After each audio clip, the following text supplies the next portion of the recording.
Alright, welcome back YouTube. It's Chris with Working Hands. Going to do a little bit of basic maintenance today. Got my daily driver. It's a 96 C1500 Chevy truck. And it's a little bit windy, a little bit chilly, but still pretty nice weather. And just need to do plugs, wires, cap, rotor. This is the Vortec 305. It's got the spider fuel injection. I replaced that probably last winter, maybe. I'm not sure on that. I also replaced the fuel pump, fuel filter, and I was actually having some problems with it.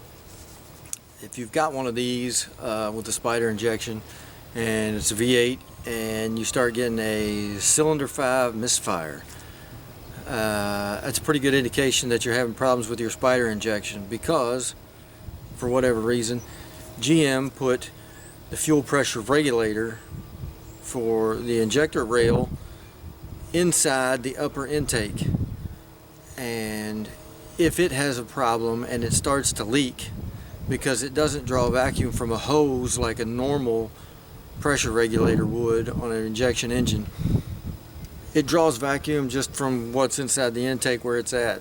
So it's just a little tube sticking off the side, and it doesn't actually draw vacuum. The engine draws vacuum on it.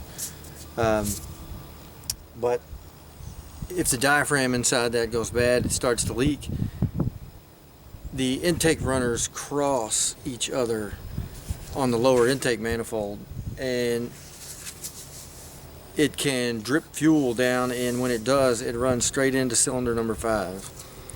And I was having trouble with my fuel injectors. Didn't seem like it was running right, and I wanted to replace the injection. And as a genius move, I bought the cheapest one I could on eBay, and when I put it in, put it all back together, fired the truck up, and it hydrolocked cylinder number 5.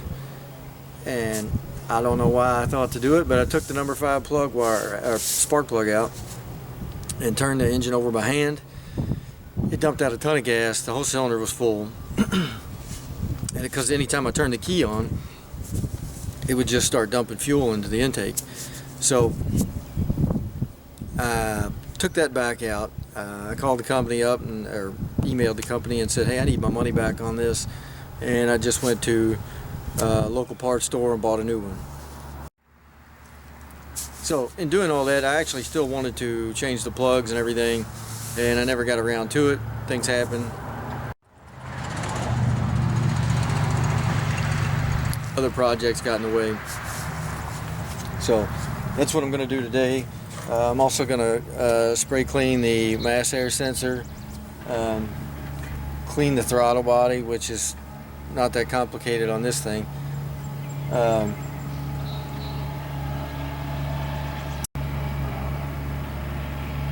These distributor caps, they apparently they draw moisture. I know because I have a 96 Suburban and I've replaced that distributor cap several times, and it'll just crank and not start, doesn't get fire. You replace the distributor cap, thing starts right up and runs like money. So, and I also need to clean this air filter, or maybe I'll just replace it. It is a washable one. I did my redneck cold air intake pretty much. I took the box off of it, and I just put the cone filter on the end of the intake tube. So I'll try to position this camera at a decent spot. I'm going to undo the battery as well while I'm doing this, and I normally wouldn't on a tune-up. But I also have a, it's used, but I'm going to change the throttle position sensor because I get this, it'll stay revved. It's a 5-speed manual, but it'll stay revved when I pull up to a stop. So I want to get that, see if I can swap that out and get that to change. So I've kind of run low on time. Let's get to it. Alright, so I went ahead and undid the battery. Let me go ahead and take this air filter off. Pretty cruddy. And it's just a Spectre. It's actually kind of rubbed thin there. But I think I've got another one in the shed that I bought for my Suburban and I didn't use it, but maybe 10 or 20 miles, and I just went back to the factory setup. So we'll disconnect some of this stuff. I'll get this mass air sensor off here so I can get it cleaned up.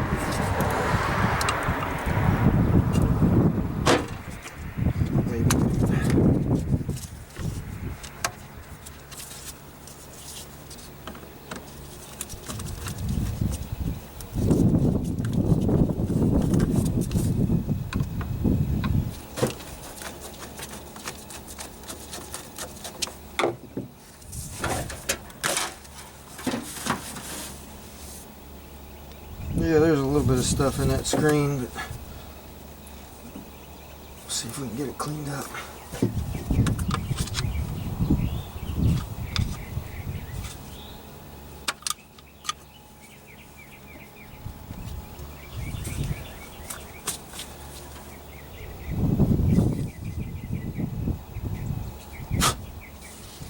All right, set that aside.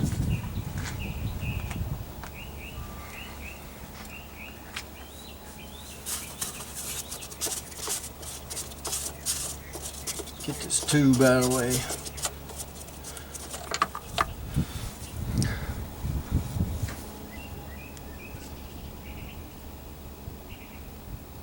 If you happen to have one of these Chevys like this, the Vortec engine, if you don't want that big nasty box that hangs over top of your distributor, you can take, I don't know if I can get it with the camera. Anyways, take that box off, get you a spray can lid. Put it on there, put a screw on it, covers it up nicely, gets rid of that nasty box on there.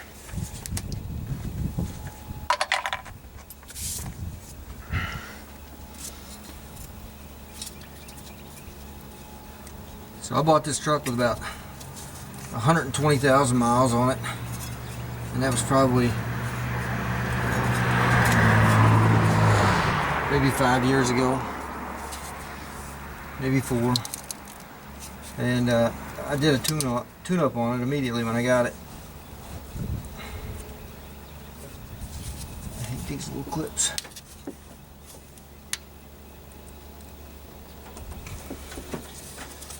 But I figure it's about due. It's got 190 on it now, and I know you don't have to do tune-ups that often, but I kind of like to keep up to date on something, especially if it's taking me to work every day. I don't want to run into any surprise issues.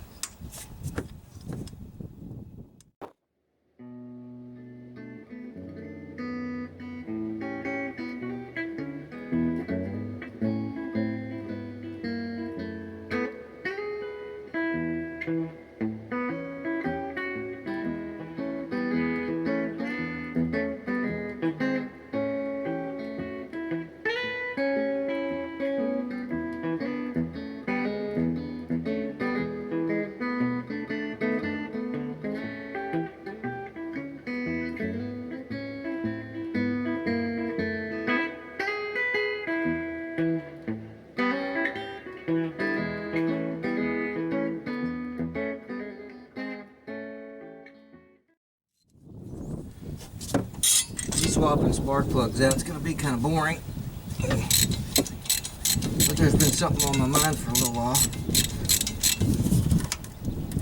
For anybody that watches the channel, I thought I might discuss it. I watch videos of you guys on there all the time, car guys. Like, everybody has their own opinion of, you know, what fuel additives to use, what oils to use, what you know, what brand name parts are better than other parts, and things like that. This is an NGK plug. It is the TR55GP. I don't know that I'm a fan of them, although it has been pretty reliable. Anyways, back to people's favorites and opinions. You know, you got studies on the internet and YouTube and things where people cut oil filters apart and show you what they're made of, and I understand the quality of the product. That makes sense to me.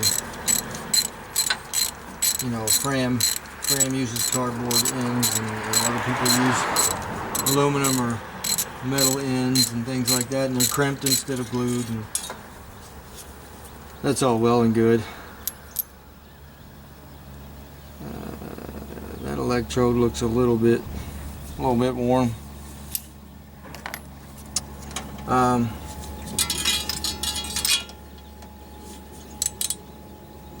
The thing is, with all these different additives and parts and things, some of this stuff gets really expensive. And if you're just a guy that goes to work every day, you know, feeding your family and whatnot, and you're trying to get the best stuff for your car, sometimes that can be kind of hard on a person. And you know, you got to get to work every day. You got to have reliable transportation. The other thing that has to be reliable is you and your body. And so what I don't understand is, I'm watching these YouTube videos of these guys buying these premium parts, the best of the best for their automobile, so it runs and performs like they want. And you know, we're stopping at gas stations, and with every fill up you get so much off of a roller grill item, or you know, you eating hot dogs or sausages or whatnot. And you know, you got to take care of yourself at some point.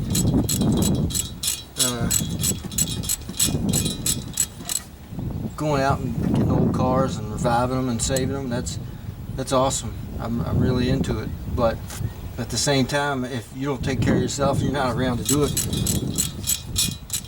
nobody's going to be there to revive and save the cars. So as far as I go, and I think I'm a little bit older than some of the YouTubers I watch. I'm 43 years old, and you know, go to the doctor, you get blood work done, and out of all the things that I find, they tell me I'm allergic to gluten. I didn't even know gluten was a thing, and turns out it sure enough is. So not knowing what gluten was, I had some work to do to figure out what it was I had to do, so I didn't feel sick all the time. And it's really not that hard. Apparently more people have a gluten allergy now than ever, and they make some really good alternatives for things like that. But my point is, you know, you don't have to go to a doctor and get bad news to try to take care of yourself, make better choices on things like that. Get out and exercise. And I'm talking like more than leaning over a fender.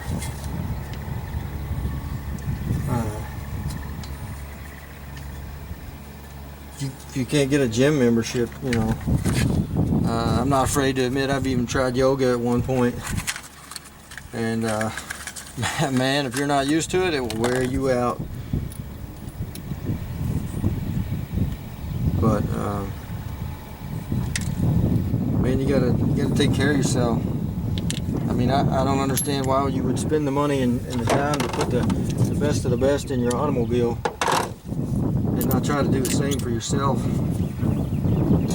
Especially if you're somebody that's got wife and kids, you know, family counting on you.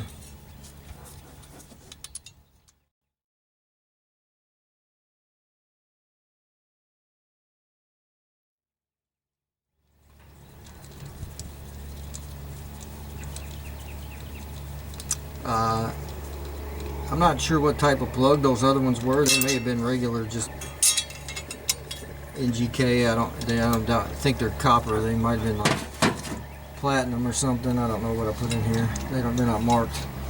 But maybe y'all can tell by the part number. I'm going back with just copper plugs. I like them. I like the function of them.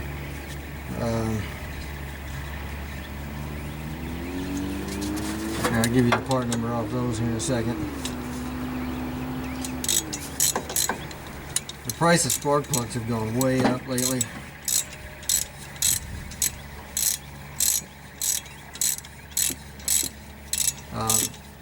I've always had really good luck with the good old AC Delco, especially in GM. I've not really had a whole lot of other, you know, I've had some Ford and some Mopar, but they were all newer type vehicles.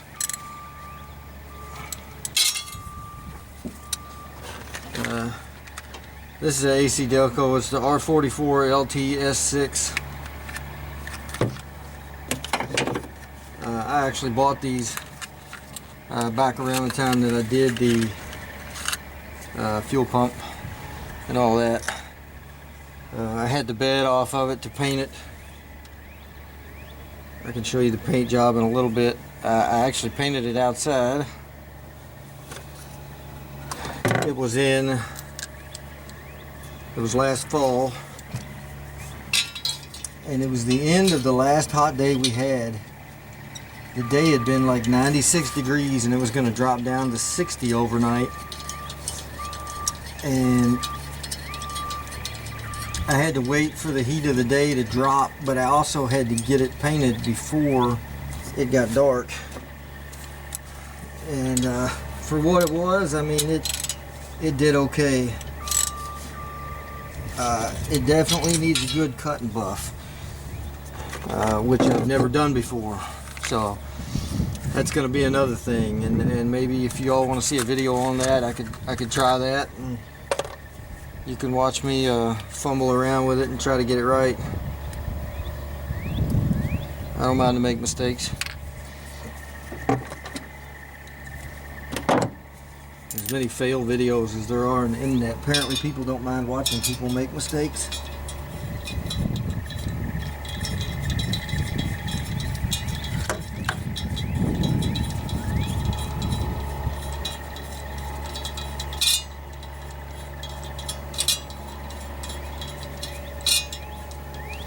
My poor little heat shield down here is broke loose. It just kind of flops. I'm not too worried about it.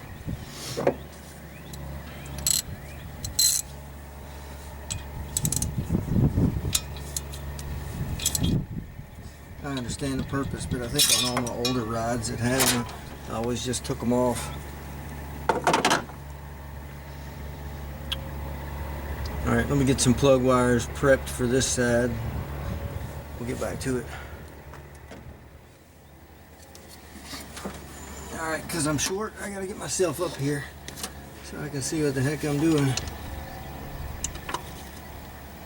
These screws for this distributor are Torx. I got the wrong one. This is always fun, supporting yourself with one hand and try to work with the other.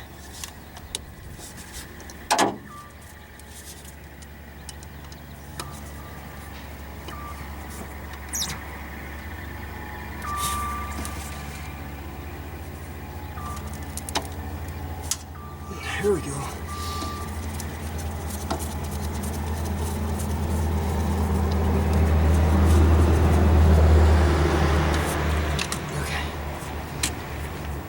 I don't remember how I got to that back one because this screwdriver's too long. Alright, quick tip. If you jam a little piece of paper in there next to your Torx bit, it won't fall out of your socket, run down the back of your transmission.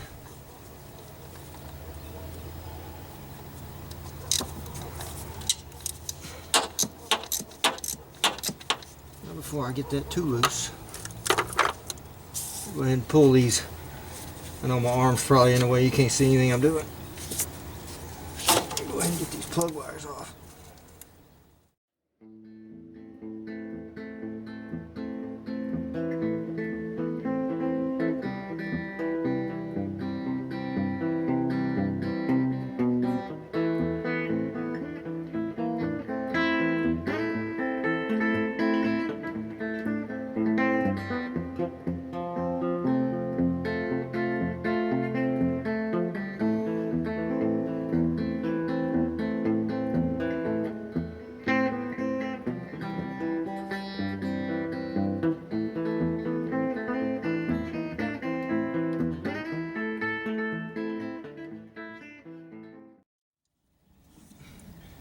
You gotta save these little screws that come out of there, because sometimes you drop one and you gotta have an extra.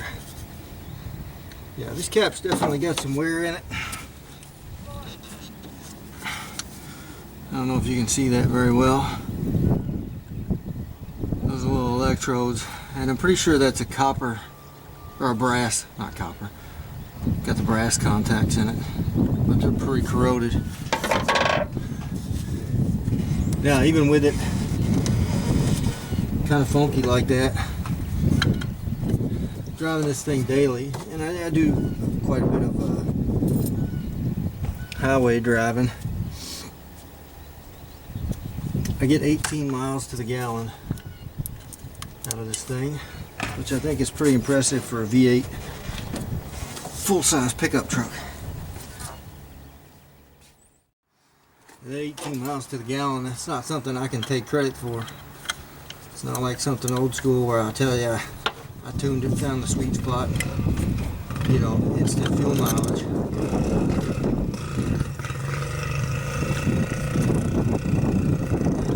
Little boy next door's got four-wheeling. Put your hair.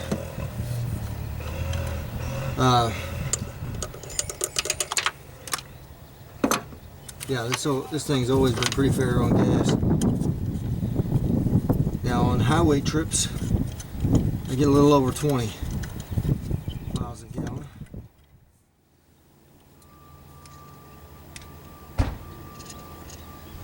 Let's see which way this thing went on there. It goes that way.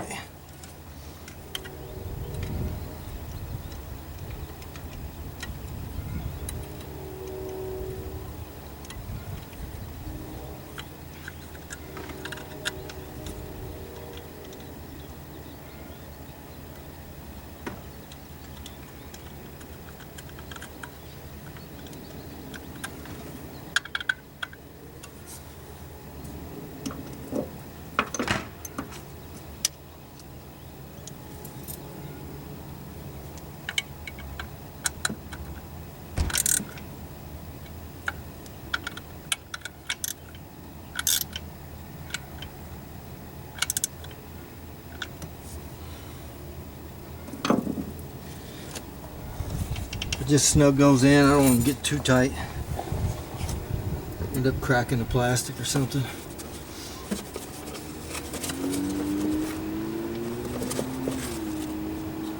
This is a cheap brass terminal kit that I found on Amazon, I think.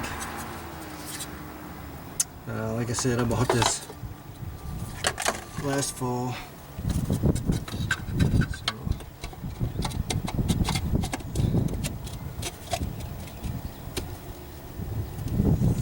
Cheap can just mean inexpensive. It doesn't have to mean low quality. Alright, I finally got that cap on. Remember when I said hang on to your old screws? If I did say that, I think I did. Anyways, the screws that they sent me with the new cap were coarse thread screws, and I had forgot why they do that. The distributor on my Suburban, because it's got 250,000 miles on it, and it's apparently had some tune-ups in its past. The distributor itself is stripped out where those screws go in, and so they give you the little bit bigger diameter coarse thread screw, kind of self threads in there, and the cap stays on tight. So I don't really know. This one still had good threads in it, so I had to go back through and put those old screws back in, which is fine. The heads weren't stripped out or anything. So now I get to go through and figure out my plug wires. This is the cap design where they route all your plug wires even side, odd side on GM. They've got you all laid out. So this very first one is 8.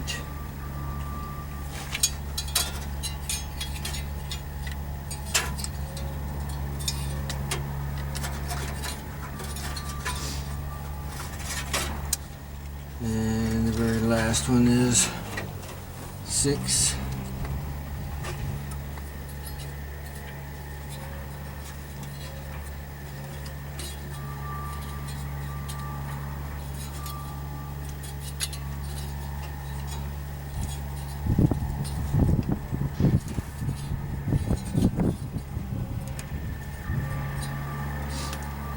This is not the simplest set of plug wires I've ever ran. Obviously, you got straight 6s that are like the easiest of the easy.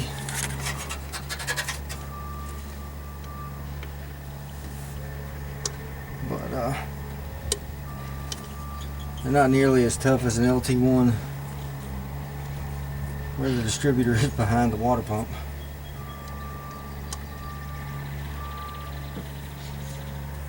Those are less than fun.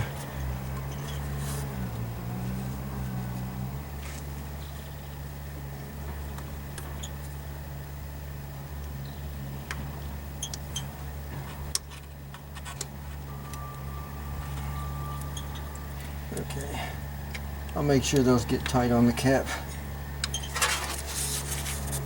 after I get them routed down here. So these two, I'm going to clip into that holder. I won't lock it down just yet. So we got, this is number 2.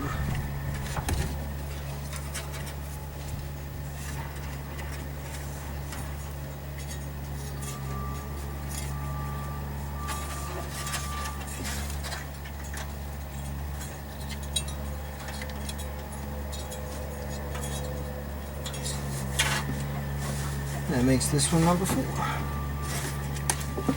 Also goes behind the dipstick.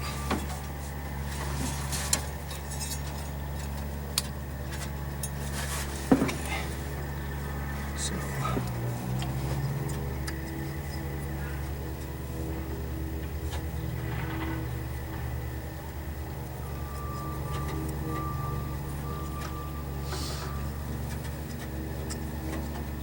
do yourself a favor. Route these through your clamps before you lock them all down. Make sure they're not touching your manifolds.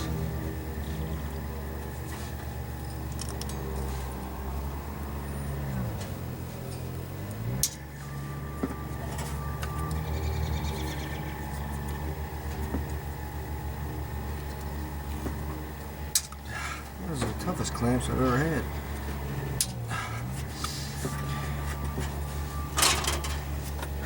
And other than like pushing these on the cap a little bit tighter, this side should be done.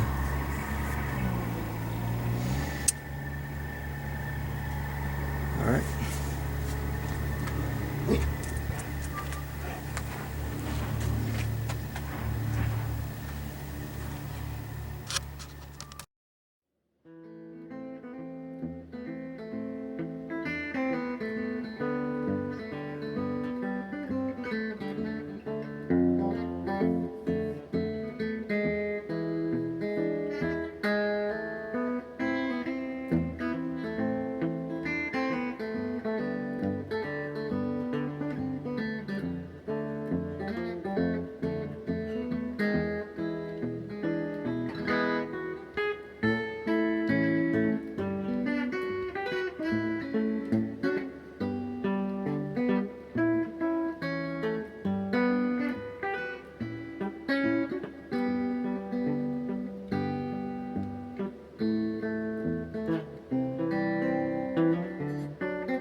Another tip that I got, it's like save your old screws. Save the plugs and wires and cap and rotor and all that stuff after you do a tune-up, just in case. You don't have to save it forever, just for a week or two until you find out for sure, you know, you don't have a dead plug or something that you bought. 'Cause every now and then you buy one brand new and it's dead.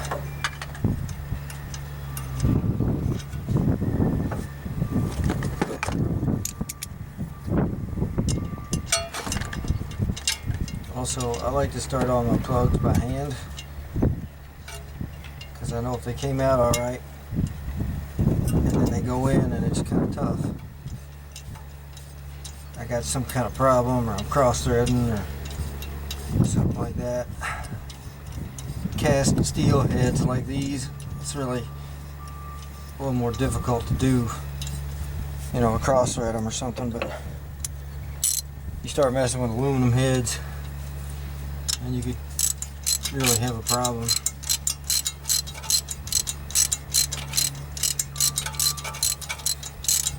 Anybody that's ever worked on cars, you know, tinkered with them and everything, hobbyists, anything I'm saying they're going to laugh at because it's like a joke.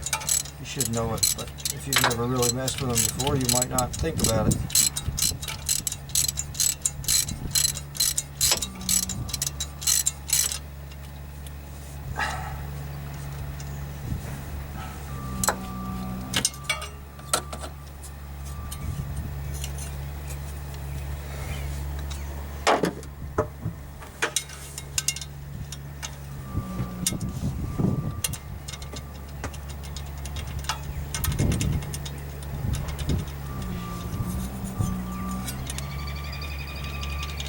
I got a couple videos out on a 62 Chevy. If you haven't seen them, check them out on the channel.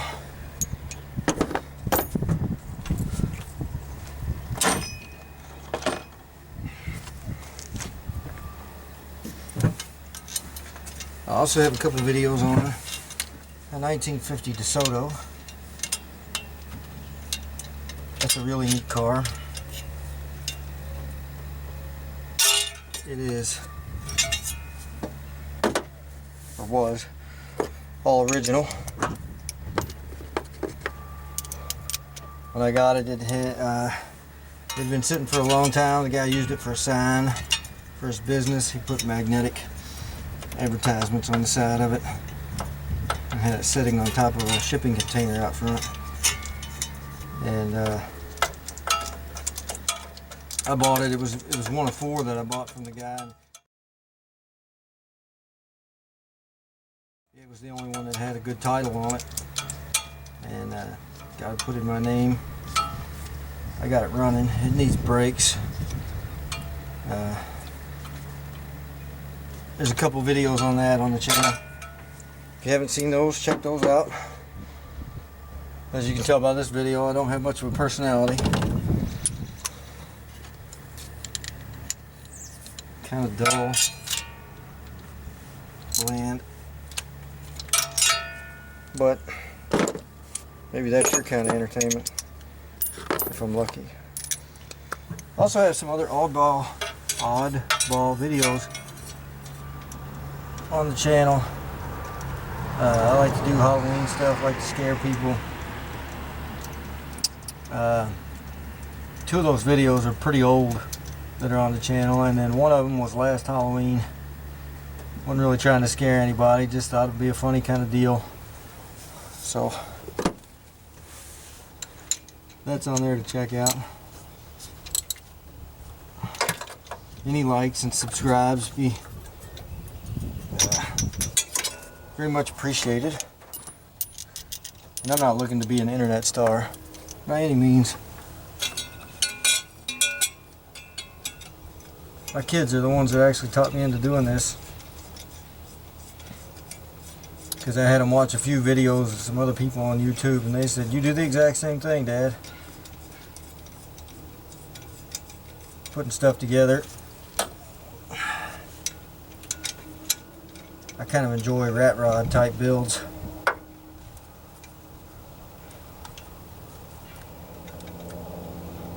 Homemade stuff.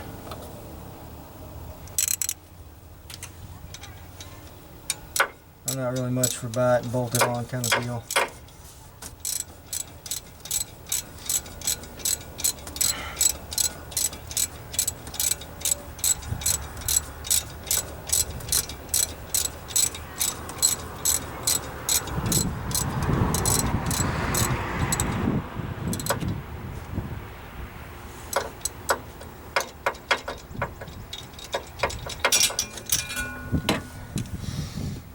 Alright, let's get some plug wires on it.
Alright, I paused the camera, got to turn it back on. So I got all the plug wires on. I think they're on pretty good. I feel like it. I got a new PCV valve.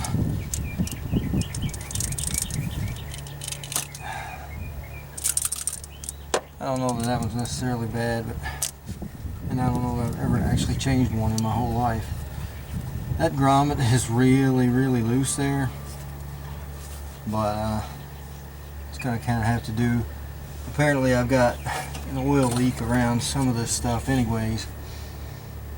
I did buy a set of valve cover gaskets, but I don't know that it's the gasket itself that's leaking. I think it's these upper, like the fill tube and this, how loose that is. So I might have to come up with something else. Maybe I can go to the help aisle or whatever at the auto parts store and get a new one, new grommet. So I gotta go check my shed, see if I can find that other air filter, and I'll get my cleaner for the mass air and the throttle body.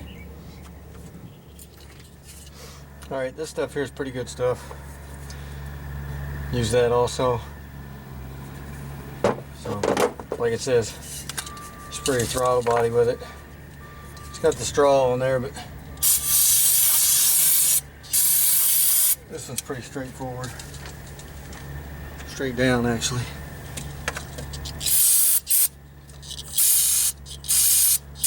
Really, it's not much different than like a carb cleaner. Just kind of gets the deposits out of there.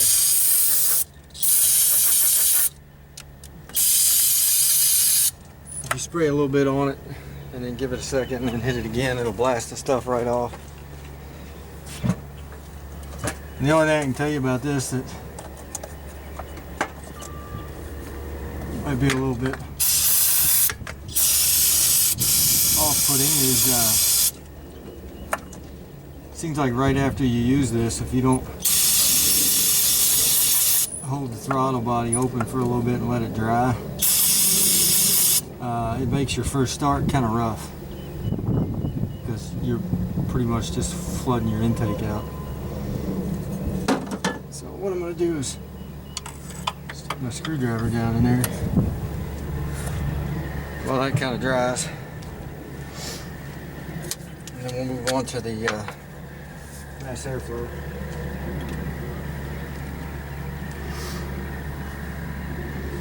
So looking down in there, those are like, they look like little resistors, but somehow or another, all that tells your computer how much air is coming into the system, so how much fuel to give it.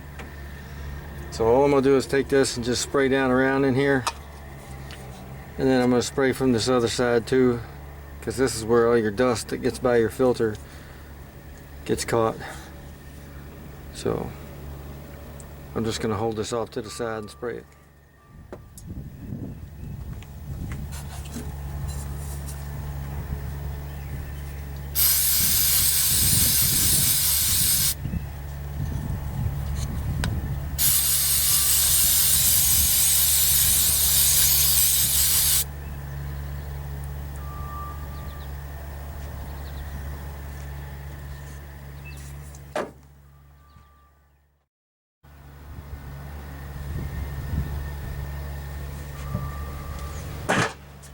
Alright, so we got 2 Torx bolts here on this throttle position sensor.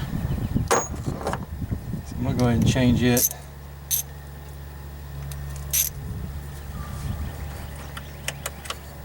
That's the main reason I unplugged the battery anyways. I already unclipped the wire.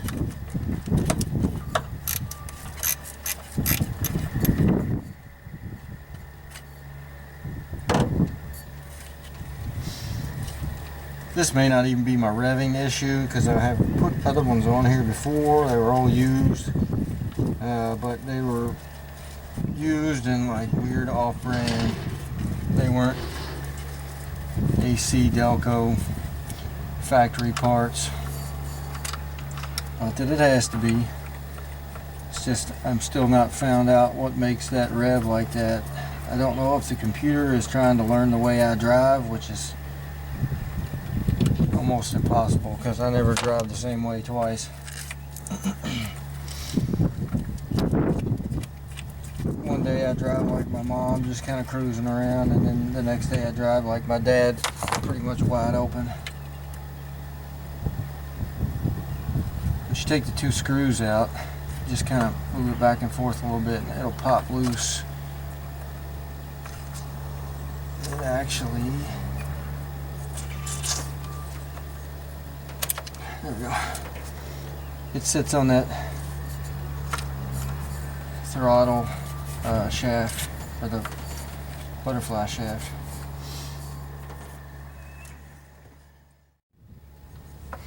So this one is used, but it is original AC. I feel like I would trust that just a little bit more.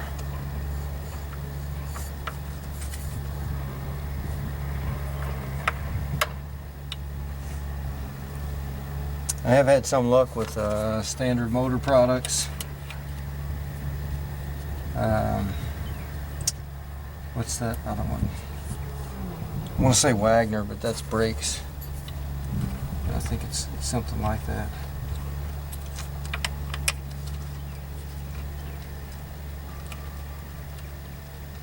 One day maybe I'll be able to track down. And it's weird, you'll pull up to a stop, you push the clutch in, and it'll hold that rev at about 1800 RPM. And then as you sit there for a second, you can probably count down from 5, and the RPMs will drop down to idle speed.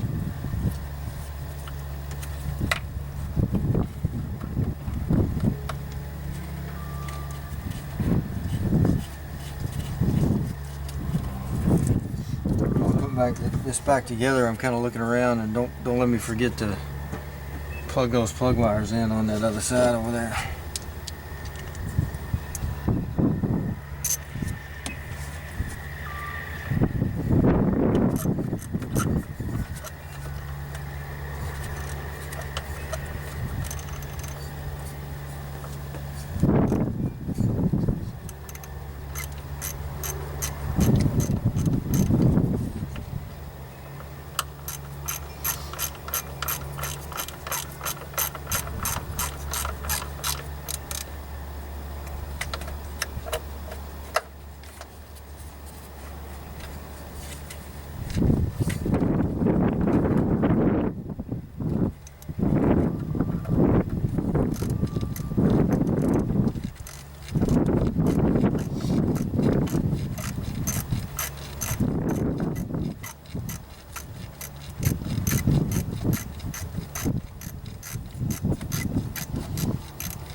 those plug wires on the other side.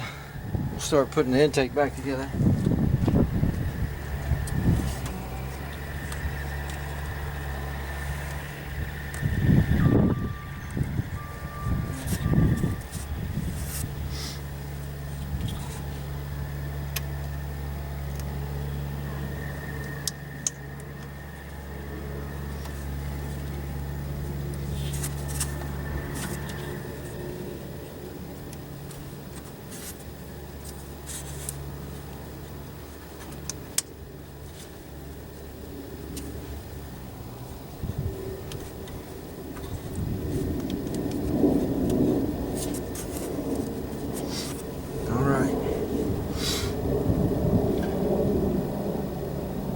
Just kind of looking over everything, making sure I got it all back together.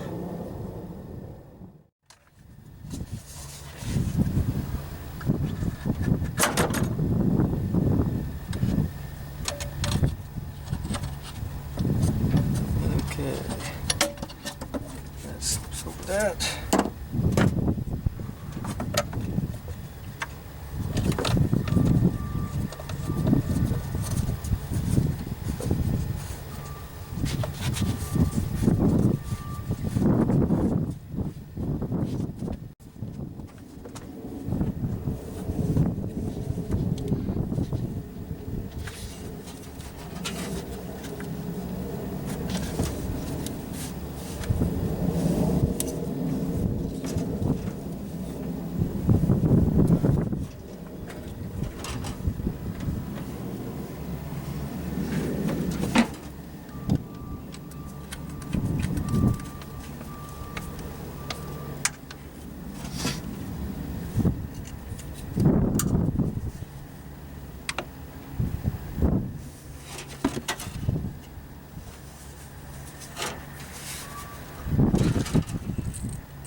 This little sensor down in here too, and I'm not really sure what that's called, but we're going to spray it off with this mass air cleaner as well.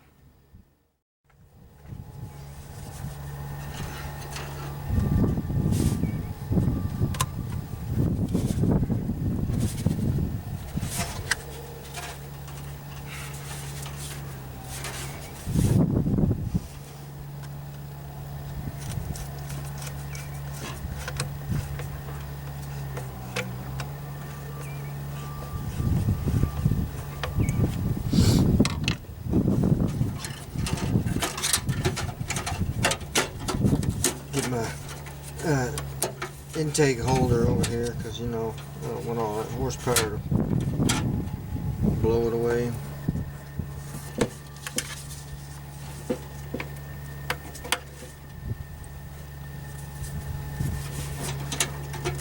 I like to plug stuff back in as I go too, so I don't forget.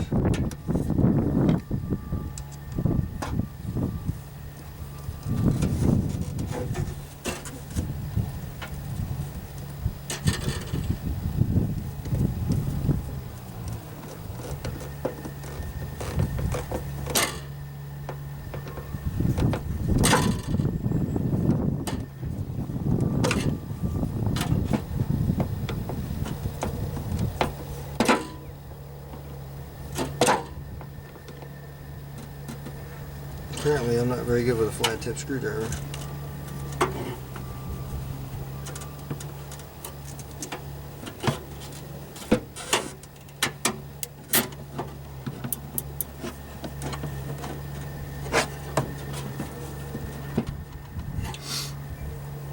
Alright, I think everything's hooked back up. Let's see. That may be it. She may be ready to rock and roll. Alright. Alright, now like I said, you spray that cleaner down in the intake, sometimes it makes it kind of hard to start the first time, so we'll just have to see how it goes. sure where the keys are.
Come on, girl, find the key.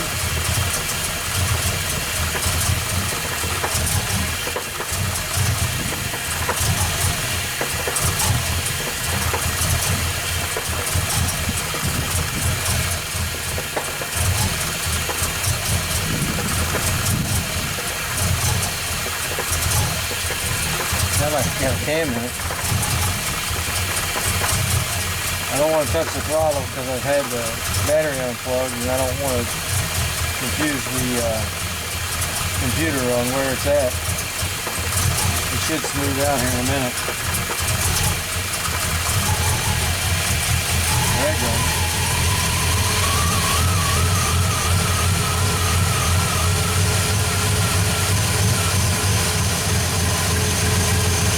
There you go. Now she's running.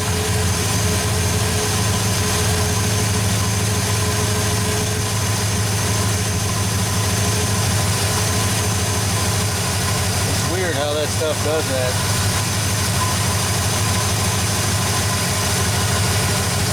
Something about whatever's in this really changes when it gets down in the intake.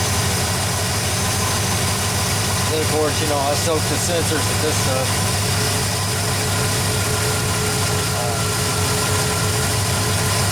Have to be patient, not panic. I had a buddy that bought one of the first of the old style Mustang bodies, and it was like a 4.7 V8 or something. And I bought it used, had some miles on it, and it ran like crap. And he brought it over to where I work, and I told him get 2 cans of this stuff, and we sprayed the heck out of it. And man, he got so scared when it ran like that for just a minute. And he took it down the road after that, and he said, man, I bet that thing had 30 more horsepower. I'm not saying this old truck's going to have 30 more horsepower now. But new plugs, wires, distributor cat rotor, clean some sensors up, and should run pretty good now. Not that it didn't run okay before.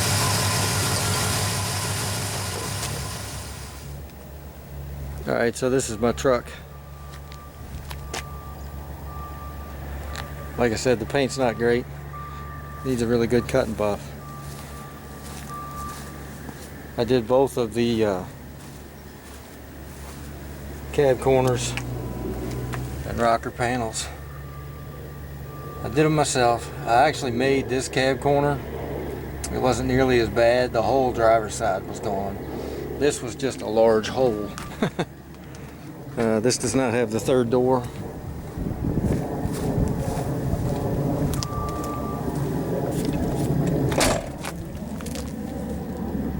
But you know, it turned out pretty decent. I actually bought the corner for this side. And I made my own rocker panels. You can't really see it very well, plus it's dirty. Bought me a topper so I can haul a few things. Take the dogs with us on trips. So I think that's it. Like I said, if you spray your stuff out with the CRC cleaners, just be patient when you start it back up. If it dies immediately, give it a second, restart it, you know, so you're not burning up your starter or anything. It's going to stumble and spit just like this one did, and it should clear up with no problem. I might take a little electrical tape and wrap around that PCV valve so it's snug in there until I can get me a new grommet for that valve cover. Maybe once I get the grommet, I'll go ahead and pull that off there and put my new gaskets on it. So I think that's going to wrap this up. It's probably going to be a pretty short video after editing.